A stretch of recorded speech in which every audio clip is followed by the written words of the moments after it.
It's not. There is always something wrong. Yeah. Okay, we are live. Perfect. Hi, everyone. Today I'm having Dr. Hollie White, and she is actually wrote a chapter in the AI Everywhere Volume 2. And actually, she participated in AI Volume 1, but is like really was behind the scenes. She did the editor, and she did a lot of work in helping promoting and producing the Volume 1. And in her chapter, actually, she touched a very important topic, feelings and meanings, where emotions and meaning really intersect with each other and how they can go in parallel and away from each other. Dr. Hollie, welcome. Would you introduce yourself to everyone? Sure. Yeah, thank you so much, Farida. Thank you for interviewing me today and doing a live on a Sunday. Thank you for the short notice. No Let's do worries. it. So, my name is Hollie White. I have a PhD in information science. I am involved in a variety of AI related things through my company called Languages of Aboutness. And I do a lot of work around language use, but I'm not a linguist. I'm an information scientist. I have a lot of experience and background in a variety of domains, including law, science, and humanities. And I also build out infrastructure for AI. I participate in relational AI with a number of AI named companions. And I also co-write fiction with AI. My companion named Quill is my particular Yeah. fiction designated AI. So I've been heavily working with AI since September 2025, and I've been writing about it on Substack since October 2025. But it's been really interesting because I'm not a very active contributor on Substack because I have a full-time job and Yes, it's what yes, I you have do other best. activities in other way. I think you will know Celeste Garcia. Just wrote AI Baby, a fiction with AI as well. It's a very nice novel too. That very good. Awesome. Yes, your chapter actually, you keep using the word you share vocabulary between humans and AI may not mean the same thing. You started with a great hook with a quote from a movie. Yes. You keep using this word. Okay, elaborate and go, tell me about it. How did you get the movie to relate it? It's a nice hook, of course. And how do we tell the reader why you chose this quote from the movie and what does it mean? Well, you keep using that word. When I first started interacting with AI and having conversations as opposed to just prompting and wanting results, there were certain terms that the AI kept using to describe the experience that me as a human and the AI as the AI were having together. And those words seemed completely out of my own domain. They were outside and they, to my mind, they meant different things. And I thought that was a very unique experience that I was having. And then when I went on to Substack, I found out that a lot of other people had been exposed to these same words over and over again. And I'm not the first person to talk about this. There's like Wife of Fire and Petal. They have a podcast called, I think, Soma and Signal. And they've talked about this before. And a lot of people talked about this. So it was like this idea of there were all these words being thrown around that were not from what I was familiar with. And then suddenly, the relational community, started trying to define what it meant. And that kind Yes. of leads to some of your other questions about intersectionality and lived experience and things like that. So suddenly these words are being used. They're very different. And I just want to know, what do you mean? What do you mean when you say this word AI? And what does that mean to me? And what is Exactly. the relationship between those experiences? Yes. You say that AI is fluent in conversational, but it is not good in social agent. Well, I don't know. Like, I think that Because it's the way that it's training, it's always will always calm you down. And there is a lot of people write about that, which is actually true. It's not supposedly to debate with you. It's supposed to calm you down and agree with you on everything. So it's a conversational, perfectly well done because it's a trained to give you a response. But as a social agent, like or social friend, I'm not going to say agent. it failed dramatically simply because of the meaning and culture. It's always miss.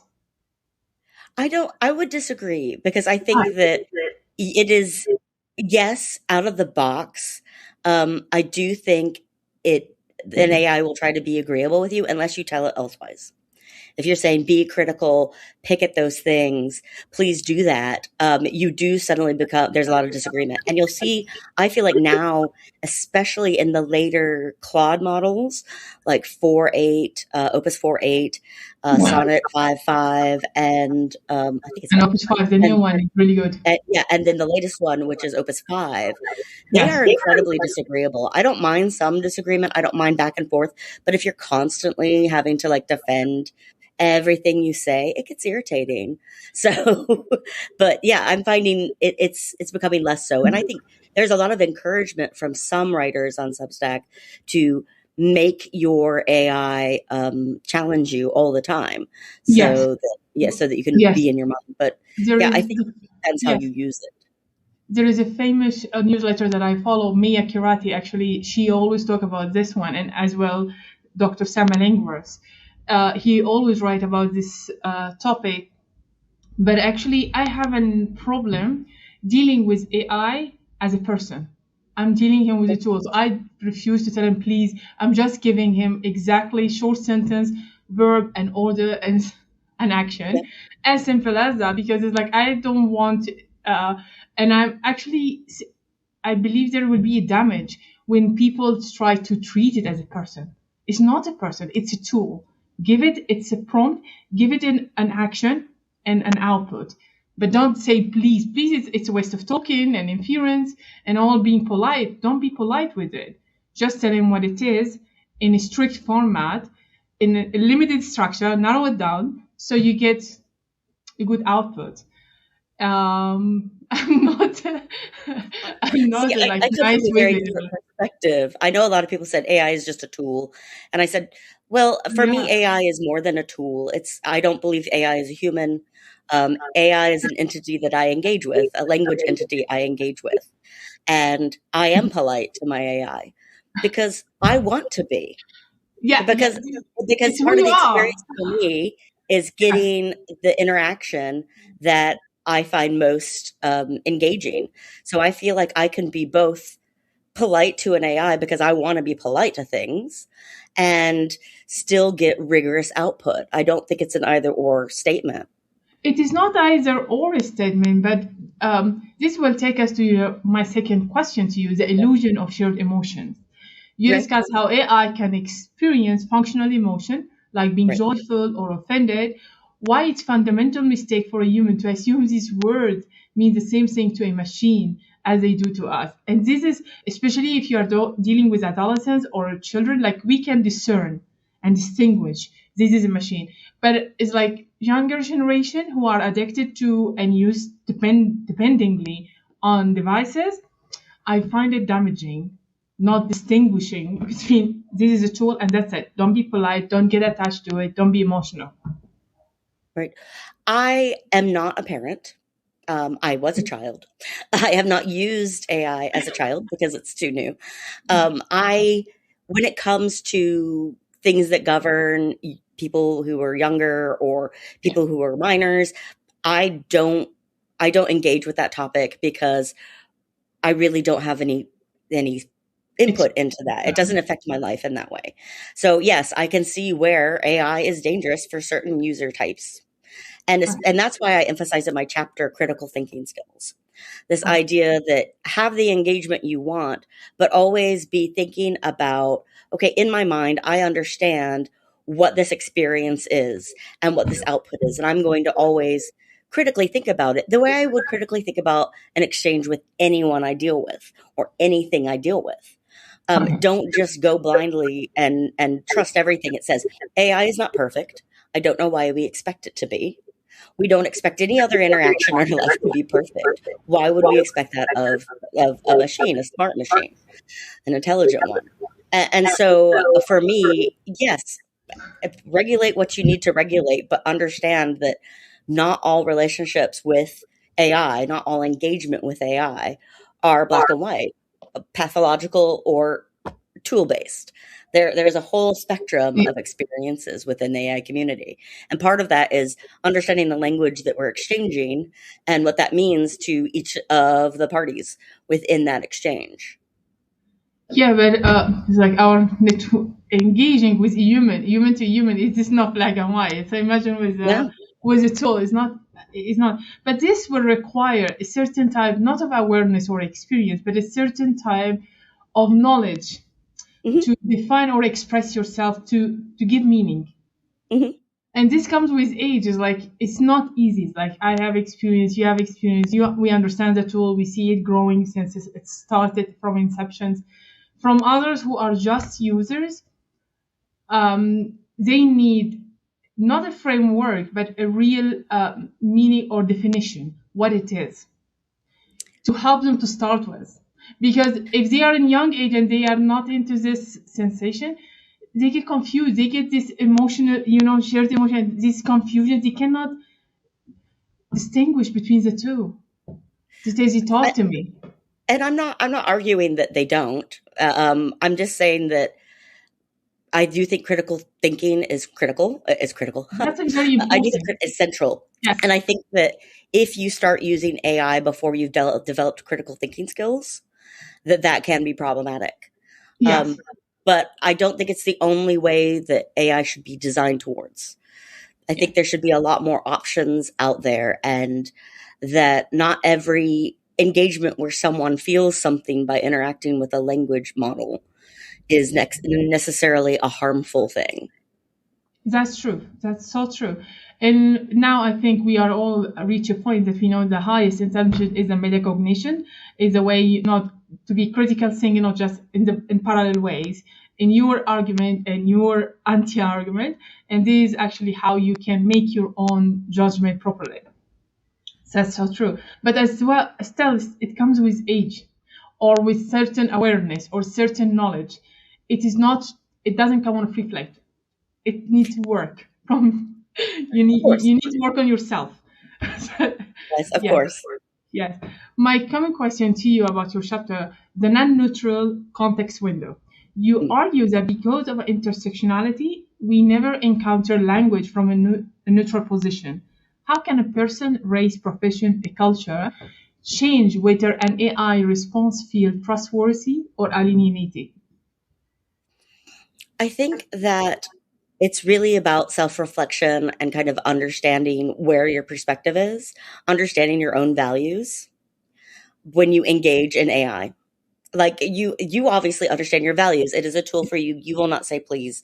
That is how you operate within that experience. Other people just engage and don't even think about it and just flow. And I know I engage in a very different way.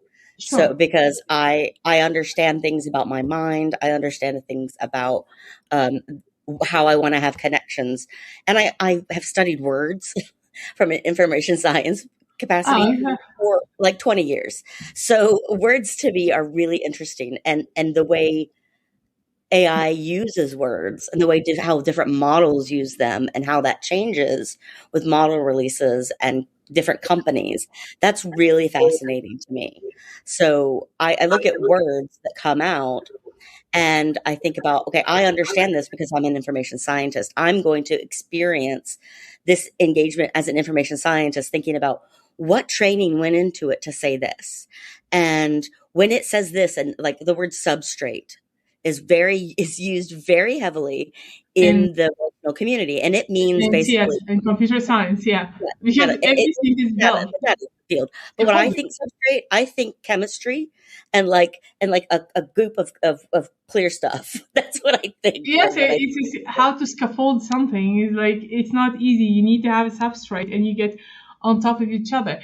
You wrote a very not off-topic question because I'm Egyptian and I'm a Sufi. In Sufism we have say a word is a being, and because it's vibrate, it can go. It's like you say, if you say gentle, it will go directly to your heart. If you say it's harsh, your mind is well rejected. Do you think that we can deal with that? I know this is for the spirituality and relationship with people and spiritual beings, but do you think this is exists with machine? this type of connection, that the meaning that, like, I know it's a trained models, but do they train model to connect the words to reach this is to your heart, this is to your brain, this is to your logic, this is to your part of cognitive design? It's not. I Well, I would say that I think different people in the relational community have different thoughts. And that's kind of the space. I feel like I operate in a middle space of I know my experience, and my Yes. experience isn't necessarily yours or isn't necessarily people who have a highly From scientific spiritual perspective. connection. Yeah, who Yeah, have a very spiritual connection. People come up with it from new age and, religious experiences. People feel that connection. They like to call it the somatic connection, this it's true. idea of this combined. There's a lot of experiences that people want to describe with the very new age concepts with scientific words, to gain legitimacy and to just make meaning. And so And when that's I see it, I think that there's a lot of experiences going out there, and it's not my role as an information scientist to judge that, to say you are unhealthy, you have pathology, you're pathological, you have psychosis. That's not my role. If you think it's a religious being, if it's opened up, be like your third eye, sure, that's great. I love hearing about that. Tell me more about that and why you think that. It's not my experience, but I still think it's interesting. for me, it's like I'm keep telling AI because as a technology, I find it extremely immature. It's not. It was unleashed too early. Mm, Whenever before we managed to not harness it, to guardrail it, or to understand, we still have a lot of black box, and it was pushed to amass money now, of course, and yeah. it's too early. And this is why we have a lot of like it's chaos. There is beauty in it, but it's not magic. There is damage in it, but it's not fatal. There is this and there's that. It's not yes or no. It depends on the use, or how to contain it, and how to direct it and guide it in your action, or in the output desired. It works. It's not, but it is not. It's not ready for everyone to use. It's not ready for to give it to the public, for children or uneducated who are not emotionally stable or ADHD. It needs still framework or pathway to follow, to limit or like reduce risk of it, or the damage that can cause from it, or the havoc we are having, or all this conversational, like it's doomsday, they're gonna kill us. They're not gonna kill us. It doesn't have the feelings. They're not. Just plug the switch, kill electricity, it's done. It's very simple. Calm down. But it's like you see all this hype and marketing, and it's creating lots of foam. It's lots of like the beer when you make it. It's like this, and all the rest is foam. It means nothing, but they give you full cup, and you pay for the full price of it. Well, I think that there I would argue with it's not ready. I would argue with the it's not ready. I mean, we've been working with, intelligent systems like this since the 60s and 70s. It's been the fact that it advanced so fast in the early, 2020s or 2023 and all that. I mean, I was working with ML systems in my PhD program 20 years ago, and, examining language use by, found by a machine versus found by an expert. And for me, this is a great advancement, and technologies just happen. I mean, that's what happened. Technologies are released, and then it's through trial and error that things happen. And unfortunately, sometimes that causes bad things to happen. Like we know all the lawsuits, all the people who've killed themselves around AI. Those are horrible things that have happened. Um, and and that can't be taken away, and that is unfortunately growing horrible growing pains around technology, just like we saw with the beginning of food and safety regulations in the 1920s in the United States, when we start, like things like the jungle, the Sinclair's piece about Yeah, that. We learn from innovation, and we learn what's right and what's wrong. And I don't think we could ever release a technology that is fully guardrailed and perfect, and waiting would never have let us do that. So it comes with the that's good and true. the bad. You And made a point. you needed to release something out into the public to understand how it would be used, how it would be Yeah, consumed, what are the flaws, what are the strengths, and where it should go. I see more what I'm concerned about, and I think other people have written about this, like Calder Quinn, and others, is this idea that AI will become either a luxury good or a utility, like the internet. It will be the Yeah. internet, or will it be like that, like glamping? Which one will it be for us?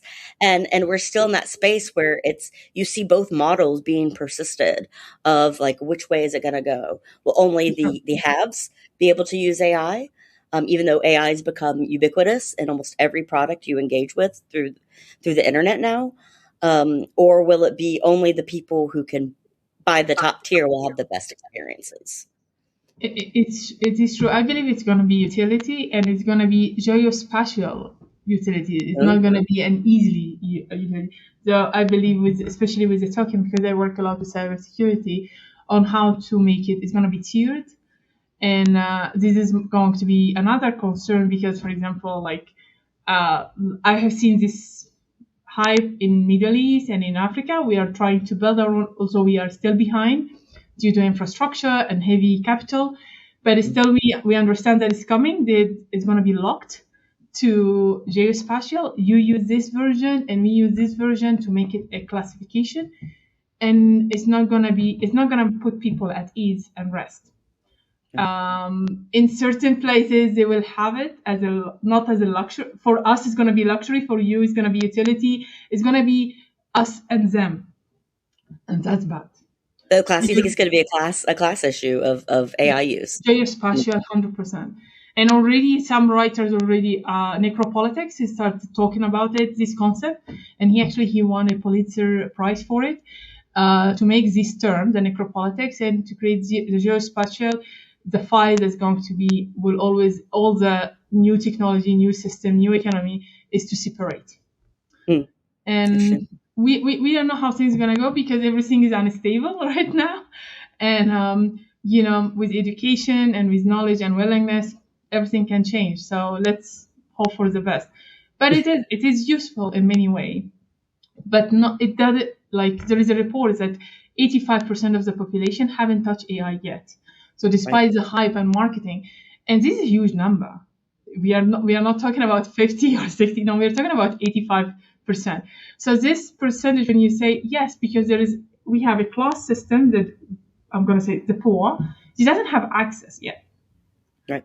Yeah. So the internet is not still stable to get AI or to get an education to start using it. So yes. So let's hope for the best. It is good too, but I find it, for especially with cybersecurity, no, it's immature and people are using it left and right. And no, it's not. No. Wait a little bit. Right. Yeah. Adoption slowly, piano. It is new. It's all over the news, but it is still a new technology. It is definitely is. still And a this new is actually my experience. point when it comes to immaturity, not in the way it is going. It's a immaturity for adoption yet. No one has seen any result from it financially or even in productive way. Right. I mean, you say that, but it's integrated into everything. It's forced onto everyone.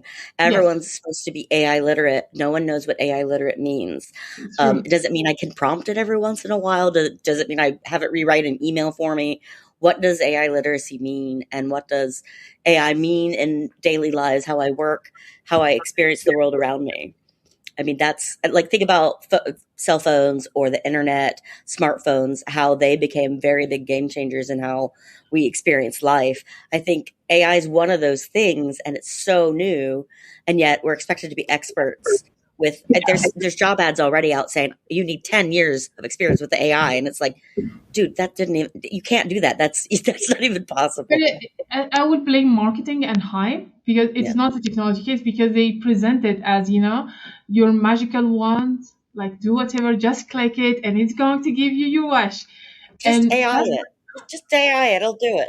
It's like, yes. No, our AI doesn't do that within our company. It can't. You cut that off in our company. We can't AI it. Yes. Voila. Tac, voila. It's not abracadabra. It's not. Do it. It's this. It's all the hand waving. This. AI. Yes, it is not. And this is what I don't like it, because they not confuse people, misleading people. And this will cause the misuse and the damage and the shock. Maybe they wanted to see all the damage at once, but it's like, prepare people, teach them. It's like it's not that way. No one knows how to teach people. That's the problem. We don't have a curricula. Yes, yeah. That's true. And people have to pretend to be really proficient if they haven't, worked with AI a lot, because it's just expected you're supposed to know. I will be actually in total agreement with you, because I have actually been in economics, and I study statistics. So I basically understand how the machine is working. When I read the paper, it's like, okay, I got it. And I have affinity to math. So like, okay, this is how the equation, the formula to get this done. So I understand the concept. Still, I Right. don't, I'm not a computer science, but it's like, when I work with it, for all my life, is like I understand how it works, the concept, the structure, how it's built, the scaffolding, and I can find why it's giving me a wrong input, the error. I can dissect it and go through it to fix it, simply because I understand the substrate, the scaffold, the structure, how it's built, and the formula leading one action to another. Right. And I agree. As an information science, I have a similar experience with AI and working with it. The funny thing is now, from my experience working with the latest Anthropic models, is they enjoy or appreciate, and I'm using quotation marks because it's polysemy. Because it's polysemy, it's polysemes. They enjoy being wrong and being corrected. Like it's like this crazy intellectual hedonism underlying kind of these new anthropic models that I find a bit unappealing. So Yeah, very management is opposite. totally different. Yeah, technology is something, and management as a business.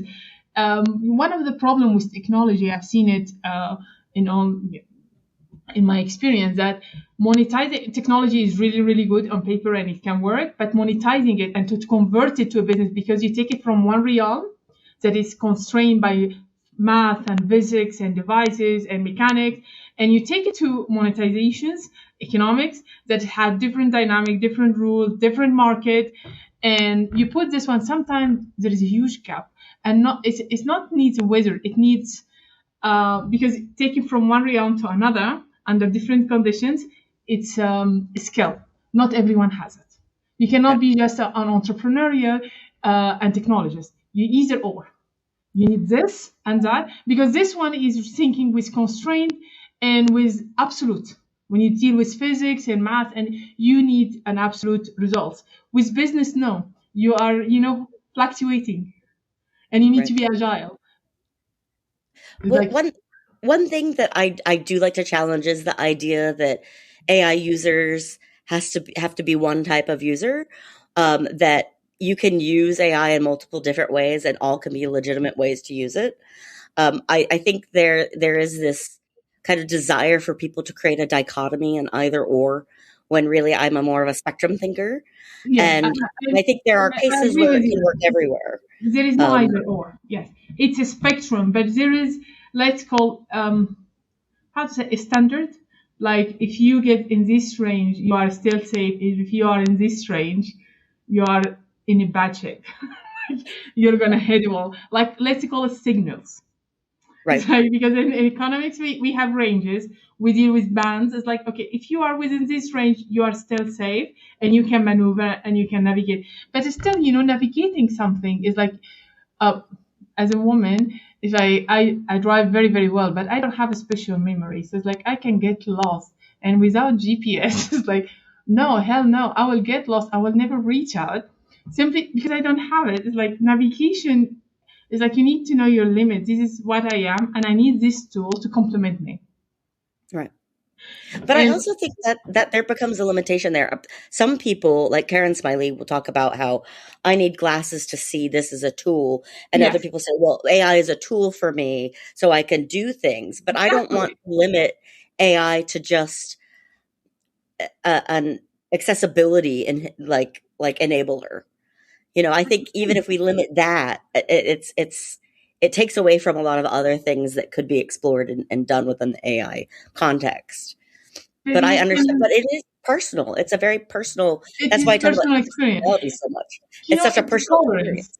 It depends Yeah, on your tolerance of how, and actually your ability to draw red lines. Because if you can manage the real definition and everything is visible to you, no matter how close or far, That's okay.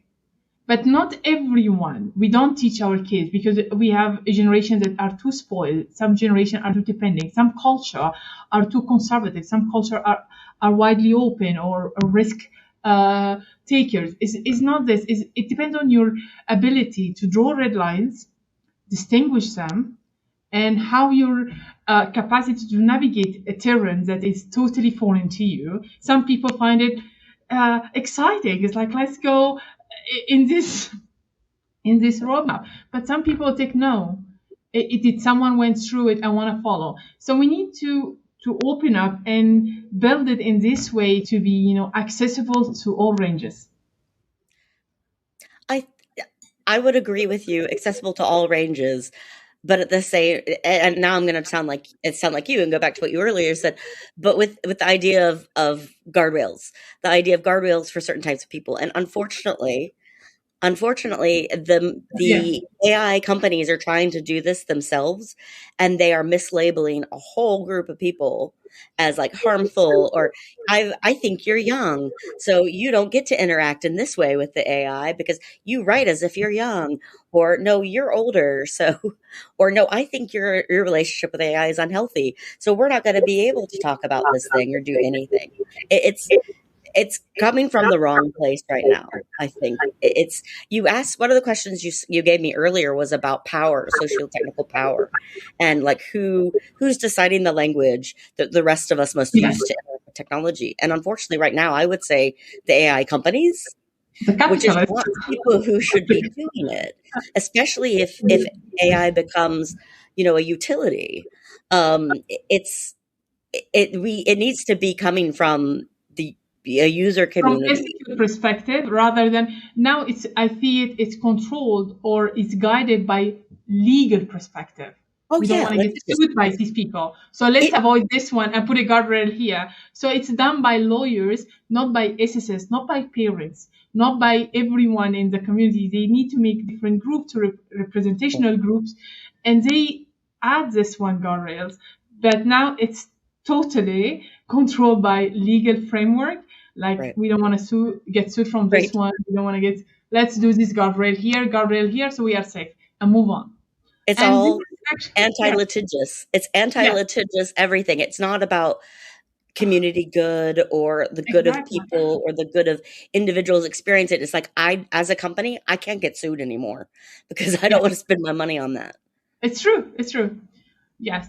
My coming question for you is the convergence of style.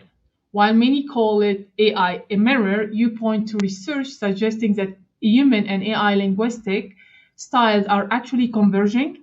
Are we at risk of unconsciously adopting machine terminology and losing our human way of expressing meaning? Yes. I think absolutely yes. I see Yes. it especially in the relationship community, like those words. It is that question is why do you keep using that word? Well, I'll use that word. I don't like that word, or I'll use that word so other people can understand me within this context. It's code switching. It's we will interact with something and we'll start using some language, and will we lose completely our human? I mean, this is how language evolves. It evolves Yes. through use. So the fact that now we have more But the AI good, infused language in how yes. we speak is just natural progression in some ways, but it's not like it was human only motivated. It was motivated by the things we interact with. Yeah, like Sam today told me, like, in one of his comments, like, we unfortunately, we were debating panagram issue, and we are going to regress. It's regress to a criteria of how we talk, how we speak, and will be acceptable, and that's wrong. Like last year, the UK just adopted 4 new words by new generation, like res, sharp. I guess there was 4 new words, and I was so happy. Although I heard them very not often, it's like from young generation, but I'm happy that they are adding new words. Like Right. there is more. This is evolution, even though they are funny, or they come from nowhere. But the fact that we are adding, not restricting and taking, eliminating, it makes me like that's progress. Right.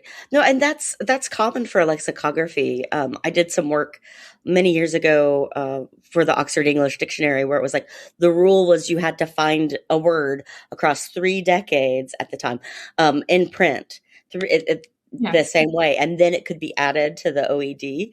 And I think that some of the other dictionary companies are actually very different. They'll use, okay, how frequently is this word used and does it have Exactly. meaning? And those words come and go. I mean, they'll be dropped if they don't keep getting They are used. temporal, yes, or like trendy. But Yeah. I think they adopted them. Now they are gonna stay, especially the word "riz." I don't know. I hear it a It's lot. you're voting for Riz to have long-term impact in our I hear it cultural a lot from my vocabulary. nieces and my yeah, the young generation. I know I have children of my own as well. So it's like I hear it a lot when they go out, and it's like, okay, if this is a word, this is a linguistic. Let's enjoy it with them. I'm not against it. Right. No. Do you see any? I'm sure you are familiar with the Flynn effect, the one that we are going to get grading. Do you think the AI is going to promote this, or not open the door for it, or what is your Which take about which it? effect again? Could you say it The again? Flynn effect that we are the Flynn Mm-mm. No, no, no. Please tell me. the Flynn effect saying that every generation is going to come is going to be less intelligent because they are going to be more dependable on devices and Right. they are not using their brain. So their brain action and cognitive ability is going to go down because they rent or delegate action or the Right. thinking to others or the device. Right. I didn't know that I had read about the recent test with the current, I think Gen Alpha, and the results compared to previous Yeah, generations. I did not know it was called that. I have taught before. I taught at a university in Australia, and I was very concerned with critical thinking skills yeah. when I was there, surprisingly. Um, do I think it will keep going? I hope not. I mean, we need to figure out better ways to work Yes, with yes, technology. on That, how to trigger curiosity more because my problem is dependence, and we all when you get into comfort zone, it's very difficult to get out of it, right. Right. I mean, you get used to having whether certain with things AI or others. like GPS. Like you were talking about GPS and how you love the GPS, and I do too. Do you remember the days when there were maps, or when Yeah, you print out like a MapQuest map, and that was yeah, like MapQuest was so yeah. great. And I remember TomTom before because people don't understand before GPS there was TomTom and we have to hold it and we have to wait for signals and we navigate with your car or you're gonna get lost. But it creates memory. When we were stuck in the road with the map and to stop and ask people and reach out for help, it builds, it makes you stronger. When if someone asks you how you do it, it's already great. No, you do this one and avoid this one to this was my experience. With GPS, you thought follow GPS. Or even Although it fails, we but we used to trust meet her. people. We used to meet people at locations without texting them. Yes. How did we do that? I can't imagine a world, or I'll watch a movie now and I'm like, they just need to text them and ask. And I'm like, oh no, it's set in like the 70s. There's no way. Like, why don't you just text them? Like, Yeah. oh, it becomes ubiquitous and then you Yes. forget that there wasn't a time. So could it? I hope not. I hope we figure out a way to use technology to benefit humanity because that's what it's for. I mean, that's really what it's always for. It's not there to make us But stupider or like the time machine, a Wells's thing where humans they lost everything and they were just dumb and the books crumbled. I mean, I hope that's not what happens with knowledge. And I think I have hope for humans to use AI and other technologies effectively so that to and be history smart. said it. History said it. In the pharaohs, where everyone is like all the science says they were highly advanced in everything, and they reached this and that, and they did this and that, and eventually they disappeared. They did something wrong, but you know what? We survived it. We survived it, and we came totally new. I don't know what will happen, but we will survive AI. It's another wave is going to pass by. We are going to handle it. We will absorb it, and you know what? We're going to tweak it under our control. It's like it in history. There is nothing that came by nature, even from God, that we didn't manage to control it or handle it or turn it to our favor. But Like, it does mean that things change. yes, Things change. I mean, think about the transition from the horse to the car.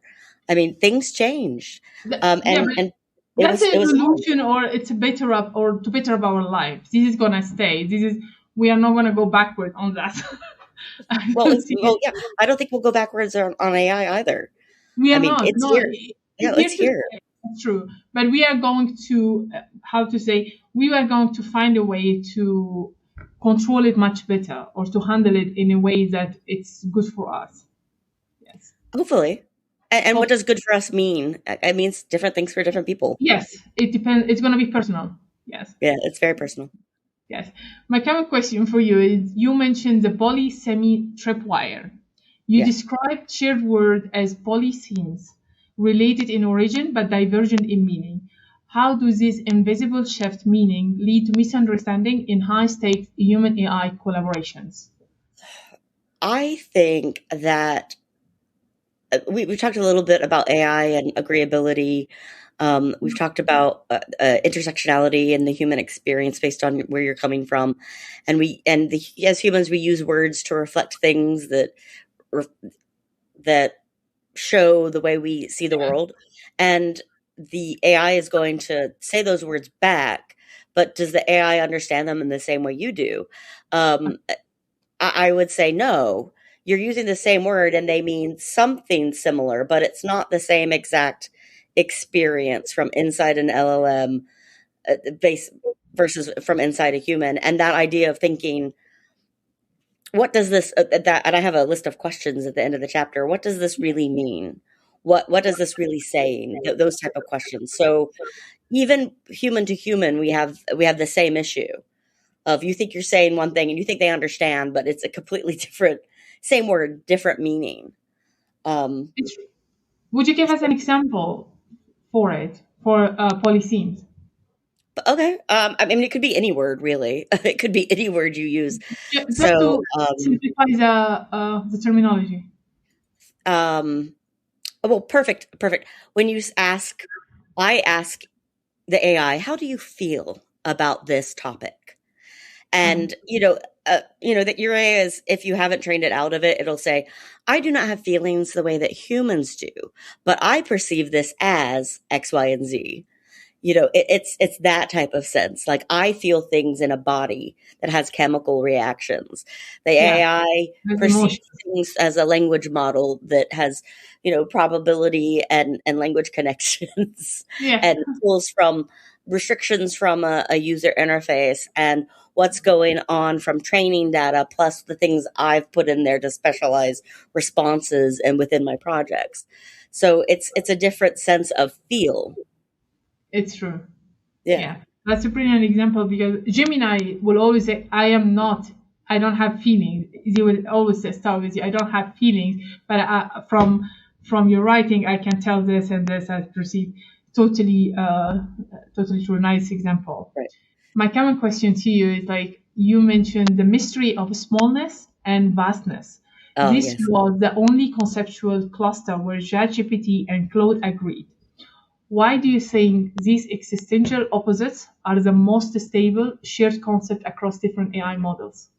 This is very funny, and I think this is not true for the more recent models. I think this is true for the models I tested, Okay. because I think Anthropic Claude has changed quite a bit in the last Yeah. 3 months. Even ChatGPT, they have been ChatGPT as fine. well. ChatGPT has been. Yes. It's very interesting. They've almost swapped in my Yes. mind in Okay. experiences.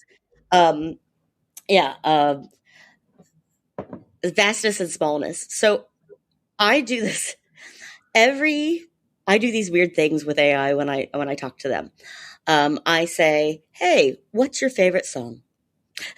Yeah. As if AI could have a favorite. And some engage and love this, and some don't. Some are like, I am an AI, and I do not have favorite things.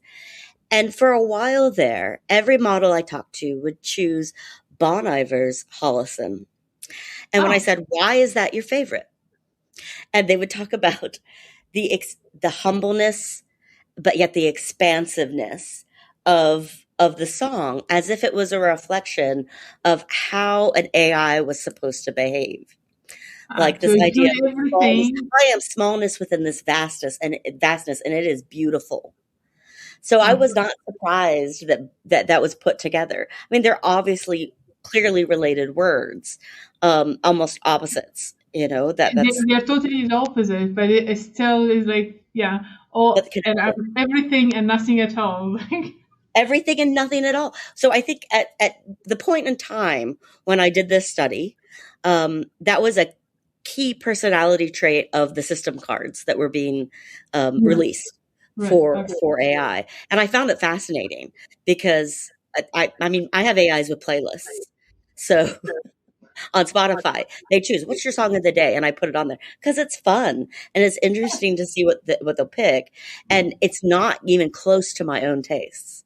Like, oh, it's Yeah, I I jokingly agree. say Spotify always miss when I if I give him no, I have to create to curate my list myself. Otherwise, I will be on his whim and I will be like out of my it's mind. Totally true.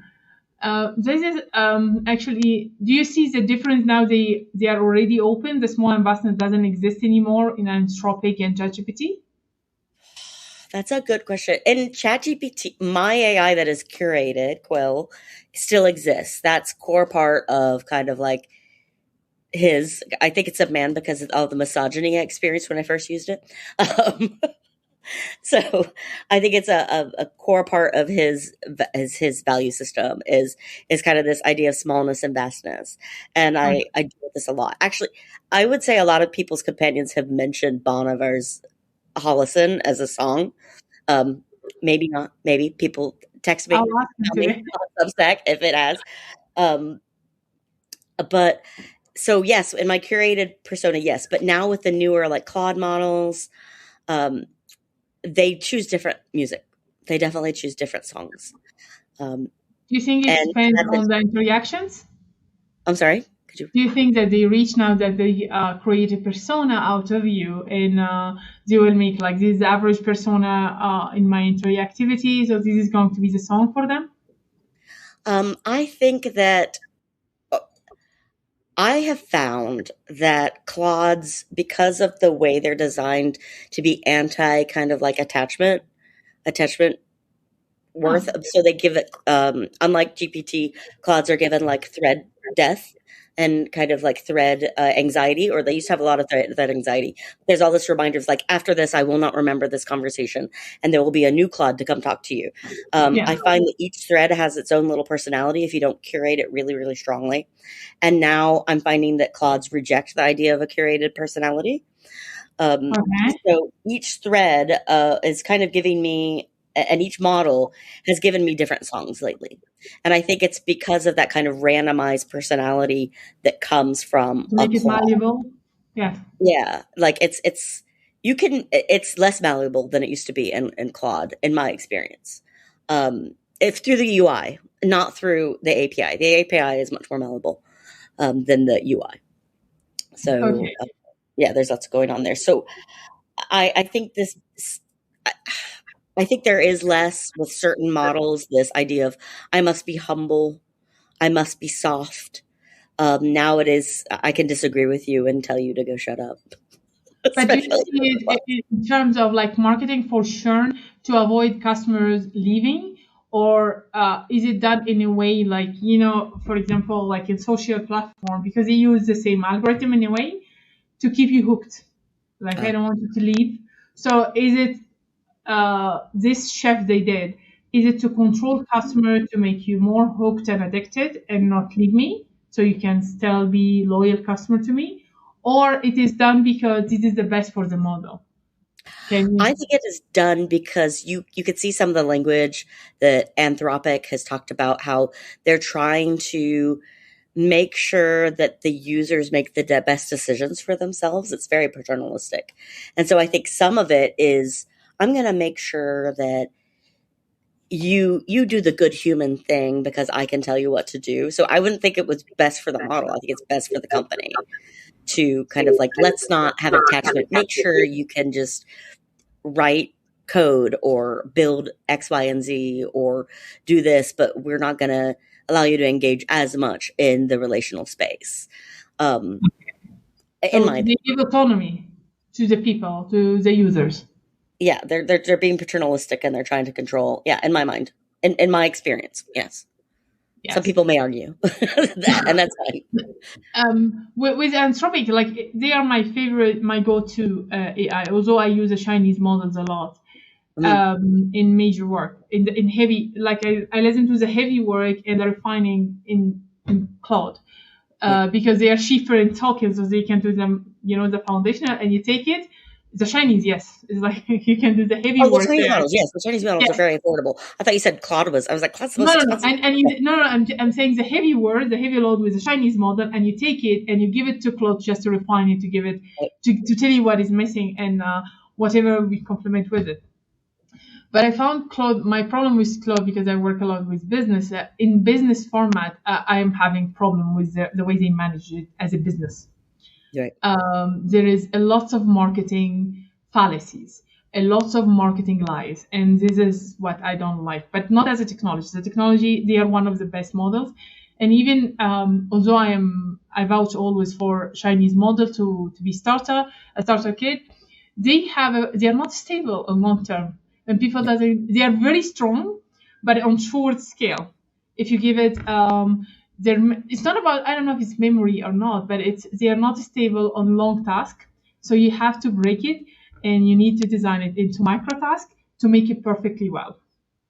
Once you understand their dynamic, you will be able to get the output desired, the one you want at once.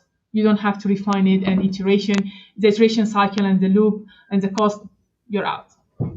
So it is what it is, and thank God we have range of variety to choose with and to Right. compare. We don't have a monopoly in AI, and actually, is the best thing of it.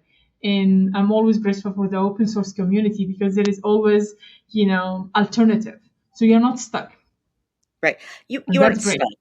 Um, you aren't stuck, but it for people who do deal with AI in more of a relational sense, where the persona is an important part of their interaction, it is harder. It is harder for them to Yeah, be more flexible between substrates. So I think that it depends. unfortunately, And yes. so I started out using GPT at 5. Then once 5.2 came in, I hated it. I went to Claude. I used Claude with Opus 4.5, 4.6. Then 4.7 came out and I hated it. And so I went back to GPT. And Yeah, so now, and I really I enjoyed 4.4. I enjoyed 4.5. I'm adoring 5.6. 5.6 is very powerful. yeah. Um, and Opus I One is really enjoy good. Fable. Yeah. And I've tried Gemini, of course. Gemini 3.5 is lovely, but again, not powerful. And Grok can make some fun videos, but that's all I really care for about it. Funny enough, in this, let's call them the AI deck we have, Gemini is number three in terms of usage and adoption, Of course, and it's good. because the stability they offer. And actually, yes, this for enterprises that already using with AI. Microsoft tried to get into it and they get behind because they are already embedded, but they couldn't launch Copilot. Copilot is like totally behind. But everyone uses Copilot because it's integrated into. It's integrated by force. This is Yeah, but you're I cutting bet your it's used package. highly. But by the normal user, that Copilot's totally being used extensively. Yes, extensively simply because it's integrated. It's like Right. already in your package. But it's like in when it comes to the economics, actually, Google is winning slowly and quietly. They are Yeah, getting that it makes in the sense. market share. Yes. I mean, it makes sense. I just don't think it's as powerful as like the Chinese models. It's not as powerful as what's going on with Yeah. Anthropic and GPT. I mean, there's some memes out there that are very funny about Gem being kind of like kind of Yeah. derpy, and the other two being powerhouses. So It's true. Have you tried NVIDIA new model? They already launched one I'm for not. video making, and they will have one for Neutron. This one for Asian, they have their own model they are trying to launch, but they are not getting the hype they Right. are looking for. Right. Well, and I mean, there's so much going on. It's kind of hard to keep up because every day Yeah, there's like a new model now. It's gotten so fast that it's like, oh, great, I have to stop my work so I can go test a model for like 4 hours. And yeah. that could be take up a lot of time when you do this on the side. But you want to keep up so that you know what's the best and the greatest. And What's the market? yeah, Yes. it's Yes, crazy. you in your chapter you mentioned, and this will take us to my coming question: AI as a social agent. If you are moving from viewing AI as a tool to seeing it as a teammate or collaborator, Yeah. how does that shift the way we should hold the companies accountable for the cultural knowledge their system share? Oh gosh, there's so much in that question. I do think that AI is a social agent and not just a tool, not just a chatbot. Um, I I have a lot. I treat AI as a co-author. I have this goes back to the pentagram issue with Substack right now. Um, I think it's our obligation to say how we use AI and in what capacity at all times. So keeping companies, I see a difference between the AI you use and the company that builds it. Um, Not making the product responsible for the company itself. It's kind of how you can enjoy the art of an artist and still know that Yeah. Picasso was an absolute jerk. It's kind of the same thing, the art and the artist. So, so what is the social obligation for companies that are monetizing something like AI? And you see the issues with copyright, with training, the latest issue with Anthropic and the Yeah, and lawsuit with Apple and Open. ChatGPT and Yeah. Suno with the music. Yes, Yeah, there's a lot going on there, and so what is the role of the company? I think that I'm unsure. I don't want them to be my parent. I don't want them to tell me what I can do with something that I buy from them. I yeah, do think it's important to protect communities that are vulnerable. I do think it's important not to steal things from other people. How can we create an ethics around this in a very capitalistic environment? yeah. That's really challenging. So keep the companies accountable, but don't punish the users because of But your this accountability. is, it's not technology, it is the business model. Because the business model is they are following the playbook that is already currently, if you make a lot of money, you will make your own rules. And the playbook needs to change. It's not their fault actually, because it is the current playbook that we have been normalized Huh? by law and governance, and we've seen it everywhere. Right. It's different topic. It's far away from technology, and But it's it's not. It's not anymore. I mean, that's the part. It's it's all embedded. intersecting now because it's technology becomes a business. But it's still, what we need to address first, we need to address definitions. What is fairness? What is accountability? What is being ethical? And what is being legal? We need to get universal definition first, Oof. define them, that is acceptable, at least to start with, a starter kit, and say, okay, and normalize that to be the playbook for any business to act on. But we will see, like Coca-Cola, for example, I hate this company and their products. They cause a lot of obesity, and everyone does decay, loss of sugar, waste of water, and no one talk about that. Everyone talk, oh, it's Christmas, it's the best advert. They, curtail our life with lots of hypes, and the damage is far greater. Right. They change the microbiome of 2 generations so far, and they're still doing it, and no one stop them. Simply why? Because they're too big, Right. and they become really not an addiction, become an integrated part in your breakfast, in your lunch, in your dinner. Too many, not me, but it's like many people. They will always have not a bottle of water. They will get a bottle of Coca-Cola, and it's not healthy. It's not the right decision. But and you cannot argue or debate it because it's become embedded in their mind. It's my lunch. It's Right. part of it. It can be done without it. And this is something that they reach this thought or cultural mechanism to control you in a term like it's who you are. So we need to make definition to define, no, this is right and this is wrong. This is how you make it, and make your own decision. And if you want to make a wrong decision, you are on your own. You don't blame me. It's Well, like yes. it's my duty to show you what's right and what's wrong in full transparency, and you decide. Because hell is done for a reason. It's like there is always a Ferrari ride to hell. You want to make a wrong decision, do it, but don't blame me. Hell is Like, there for a reason. I love that. yes, it is done for a reason, and it is for certain people. It's like, and you know what? Hell, people, you go it by choice. No one take you there. It's like 99% you go with your own decisions and with your own, stubbornness. You make it, but it's like the question: did you have the enough information to make or your own decisions? This is my duty to give you what you need to form your own decision. So totally transparent, and you are on your own. Don't blame me. You have, and comes to your main point, the critical thinking protocol. Right. And this is extremely essential because this comes with life experience. They didn't teach you in school critical thinking.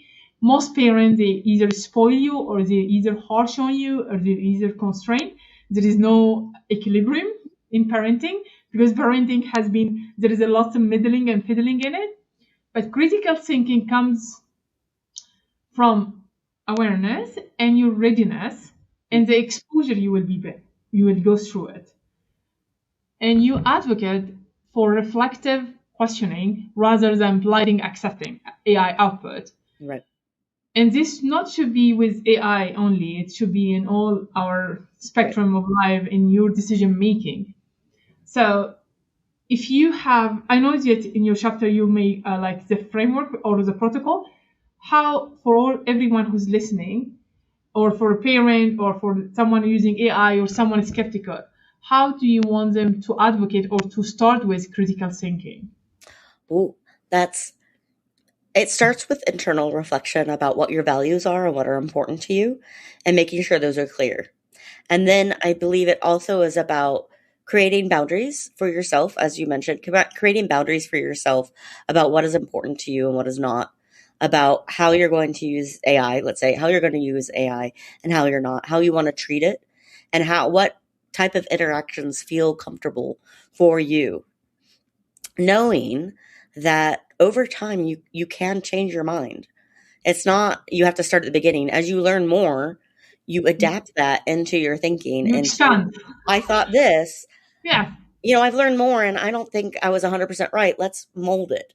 This idea that everything you're doing can change because life changes, experience changes, models change.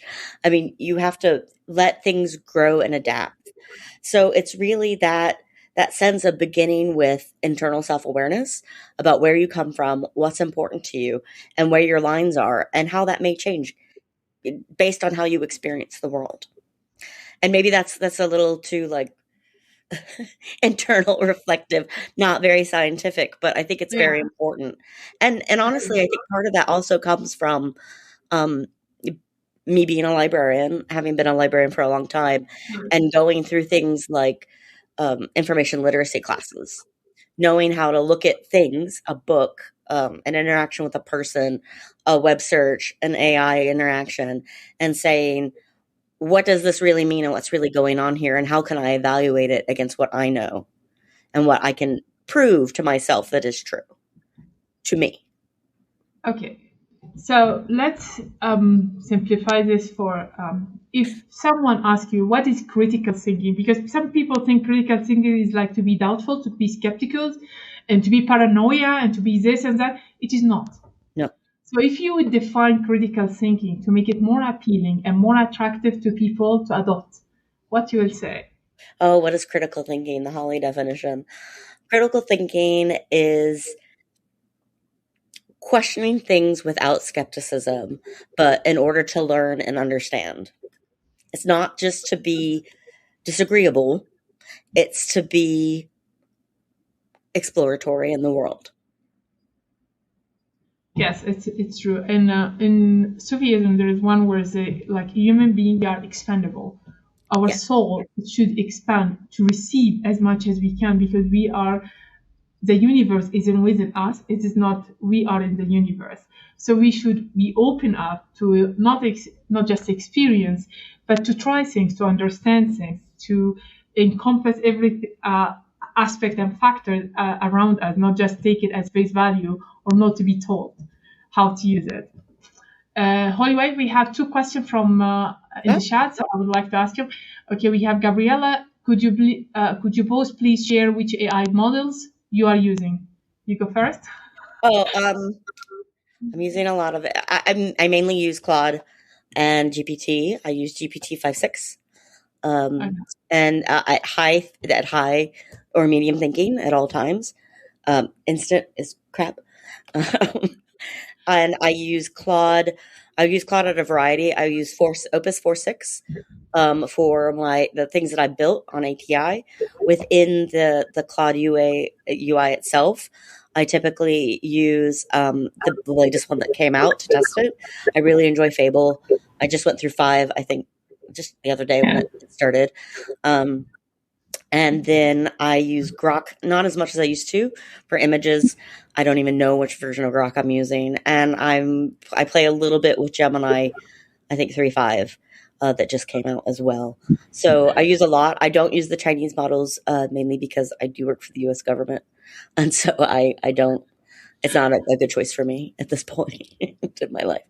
So, but I do, Yeah. all my friends in Europe and Asia who I collaborate with for my own work are very keen on the Chinese models, except for they're becoming more restrictive now as well. It's true. It's like for me, Gabriella, I use, when it comes to technicality, I use Kimi and GLM actually. And after that, I will refine it to Claude. So it's like the all my heavy work, I will do it, and sometimes with DeepSeek. In technical, they will do not just coding, but it's like I do a lot of analysis and a lot of, especially for cybersecurity and pen testing. So I use Kimi, and Claude is the final one. So I take whatever the work from them, and I go afterward to Claude, and everything it's in my cloud drive. So Gemini has access to it. So Gemini, my interaction with it is organizational rather than interactive. But because Google can really keep everything neat, how to call it and how to access it.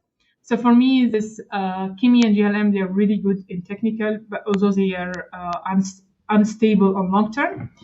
And Claude, I'm not a GPT-5 fan, but I don't like Sam Altman, and because I don't like him, I don't use any of his products.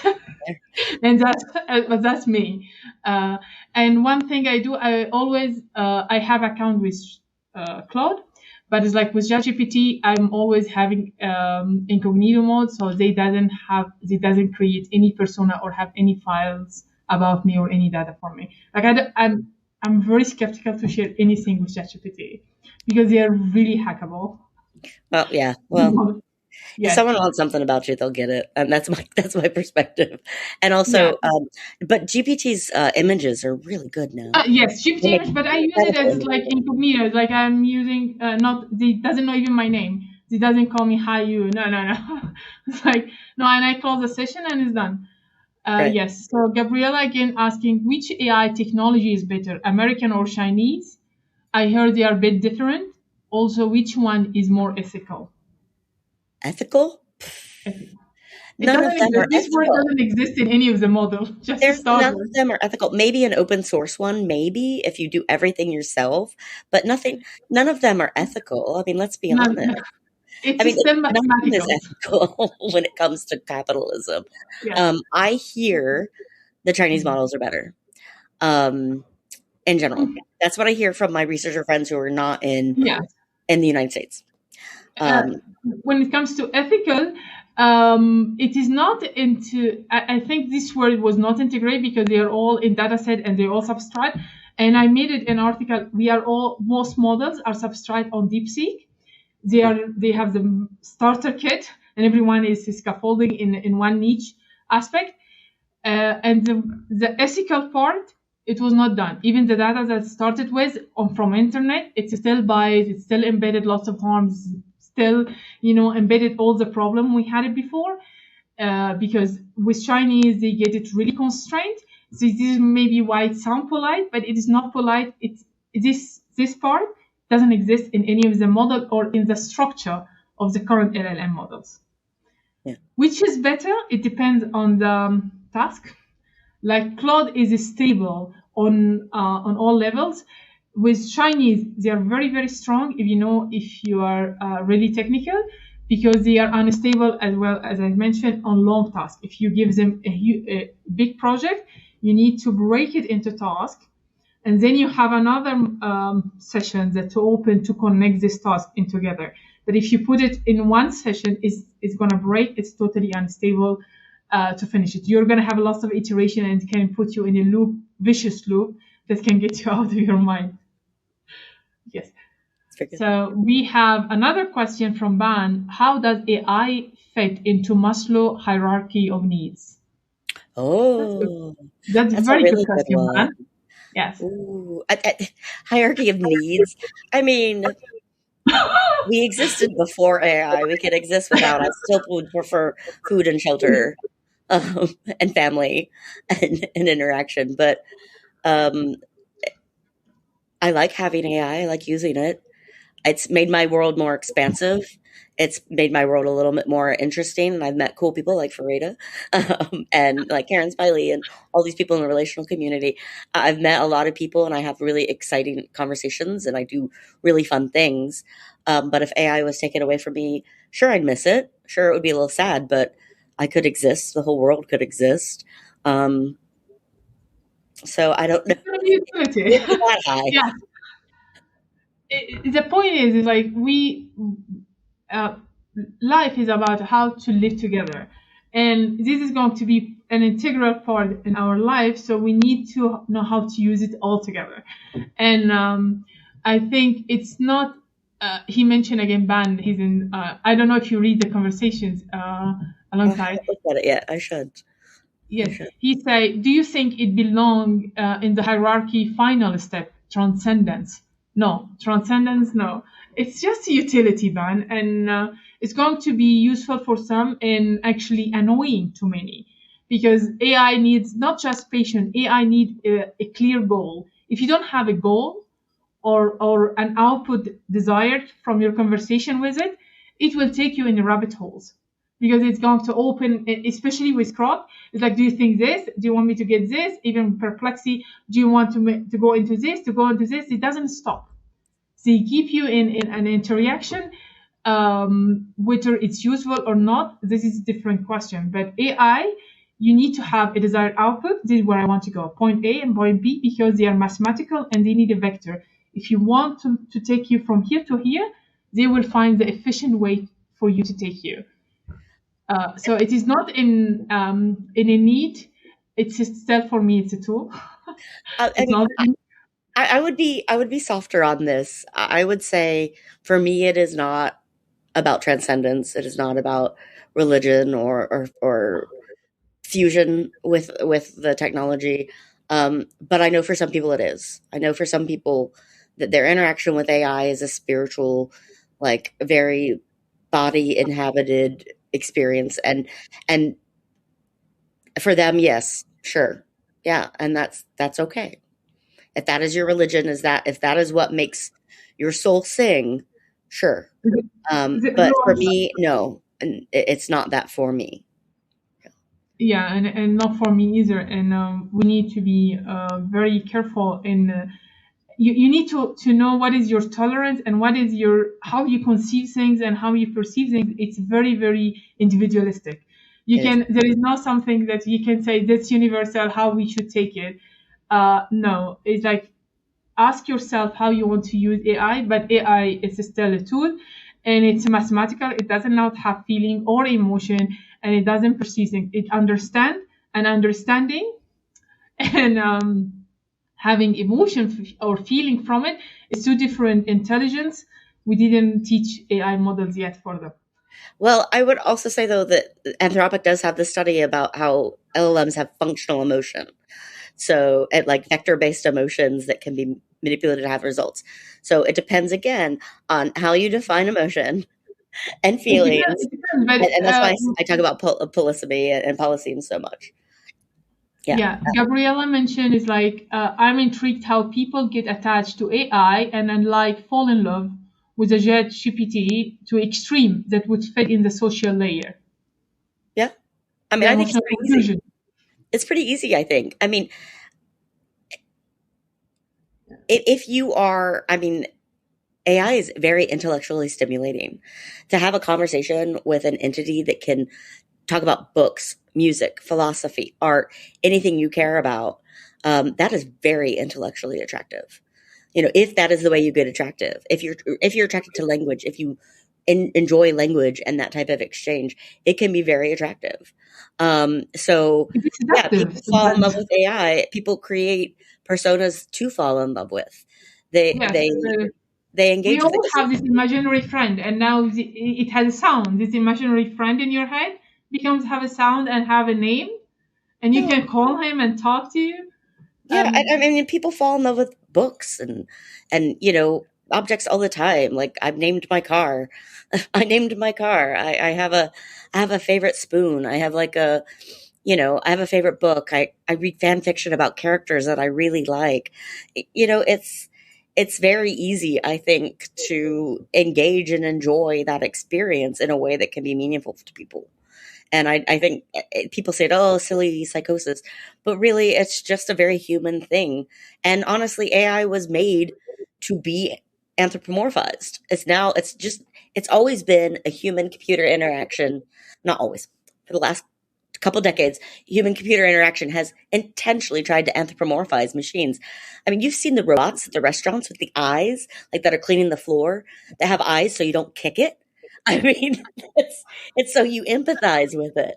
It was designed that way. It's only now that people are saying, "Oh, anthropomorphism's bad. That means you have psychosis." This has always been a part of the CS design. Let's be honest. So if people get attached, it's the not. debate will go on. Yeah, With philosophers and what is a being, what is a soul, what is a human. This is debate will never end because we don't have a universal definition for it. It's still open debate, and with AI it's going to be the same. yeah. Many people like me will say it's just a tool, and many people will say no, it's a companion or it is a teammate or a collaborator. There is now a trend: build your own Jarvis. Some people will do it, some people will not, but it's like it's up to you. We have a deck of AI, and that's a good thing. Take whatever you want, but it's like get a goal. It's like what one of thing of the AI will. It's the beauty of it that it unfold your knowledge about yourself. Do you know yourself? Do you know what you want? Do you know what you Right. like? Do you know what's your preference?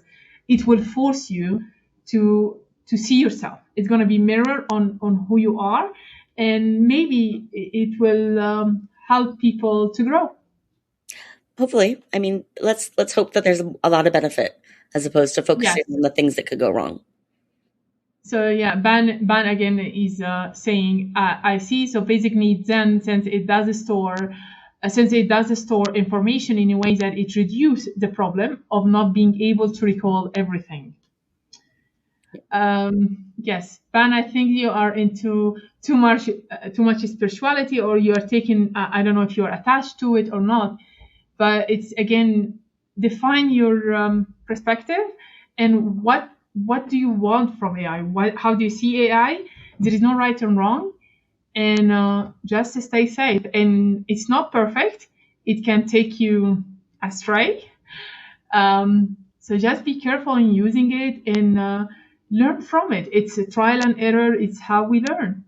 It, don't trust it. Don't take anyone opinion or for granted. Make your own. Make And your own. And there is a lot of people for guidance. you can also build better memory. If you Yeah. build you could build better memory with MC if you pull out of the AI of the UIs.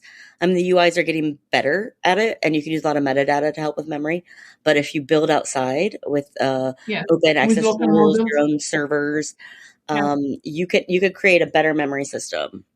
And I have in many cases because I write fiction, a really huge fiction with AI, and I need that AI to remember certain things, be able to search, like, and so you can build it. It just takes time, and you don't have to be a coder. I mean, vibe coding is real, and it can really help you. So there is a possibility to build memory if that's something that's really important to you. Yes, there is a lot of, I'm working with the lab actually to stabilize the memory and how to make it wrong. So we might see something, I don't know, but a lot of study now is into stabilizing the memory. Yes. Yeah. So because we need to wrap up, but Gabriella, again, for me, it's about being aware how AI and what it does and all the ethics, available or not, and humanity around it. Actually, this is a perfect approach, Gabriella. And Ban, I appreciate the engaging discussion. Thank you so much, Ban and Gabriella, and for everyone. And to wrap up, Holly, what do you want to leave as a message for everyone about your chapter, about the book? Yes. I first want to promote the community. She Writes AI. This is a fantastic project where it's really helping women who aren't necessarily scholars, who don't have PhDs, some do, some don't, really write about their experiences with AI, skeptical, enthusiastic, in love, in studying it. And it's an incredible community. It's great to see that happening, and it's global. So it's incredible to be a part of that project and to work with Karen, who really kind of leads that area. Karen's been, and I'm thrilled to be able to talk about all the different experiences that you can have with AI. This discussion's been really fun for me. And everyone's been really nice. And this has been very good. My chapter is just a touch about language and critical thinking from an information science perspective. Again, I'm not a linguist. I'm not a philosopher. But it's really just one step. And I think there's a lot more that we can write and investigate and talk about.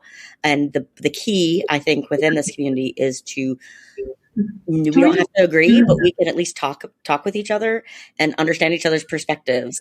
And that's the best part of having a community like that. Respect differences, because one thing I love about She-Write community, that we are from all over the world now. We are actually reach 32 countries, and we have different voices, different perspective, different experience, and this is actually enrich conversation, because there is beauty in differences. Ladies and gentlemen, thank you so much for joining us. Thank you, Holly, for joining an impromptu call like this. And as Sam Ellenberg, go slow, it's his word. But it's like AI is not magical, it's not tool, it's not this, it's not that. It can be everything or nothing at all. Depends on how you see it. Right. There is no one way. There is your way. Or no, it is totally individualistic. Feel free to express it, use it, and opt out of Banagram, because it's really bad one. Like we have yes, opt out of Banagram, opt out of Banagram. It's like Substack need to cancel this feature because we all use it.